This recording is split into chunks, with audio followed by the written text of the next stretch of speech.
പാകിസ്ഥാൻ സ്വദേശികളെ രാജ്യത്ത് നിന്ന് പുറത്താക്കണമെന്നാവശ്യപ്പെട്ട് BJP കാസർഗോഡ് ജില്ലാ കമ്മിറ്റിയുടെ നേതൃത്വത്തിൽ കാസർഗോഡ് പുതിയ ബസ് സ്റ്റാൻഡ് പരിസരത്ത് ധർണ സംഘടിപ്പിച്ചു.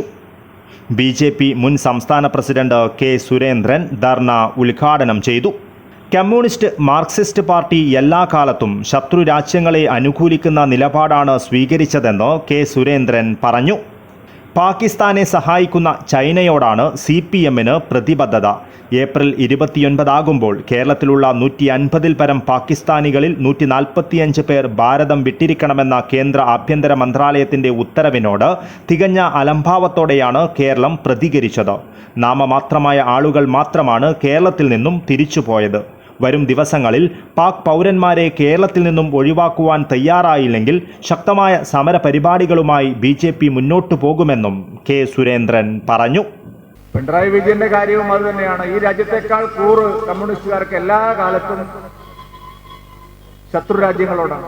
അപ്പൊ അവരുടെ ഉദ്ദേശം ചൈനയെ സഹായിക്കുക, ചൈനയുടെ സഖ്യകക്ഷിയായിട്ടുള്ള പാകിസ്ഥാൻ അനുകൂലമായ നിലപാട് സ്വീകരിക്കുക, അതുവഴി കേരളത്തിൽ ഒരു ധ്രുവീകരണം ഉണ്ടാക്കാൻ സാധിക്കുമെന്ന് പരിശ്രമിക്കുക. ഇതാണ് നടക്കുന്നത്.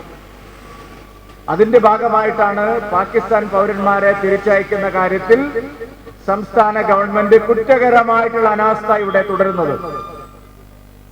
CPM-ന്റെ നിലപാട് ഈ രാജ്യത്തിന് അനുകൂലമായിട്ടുള്ള നിലപാടല്ല.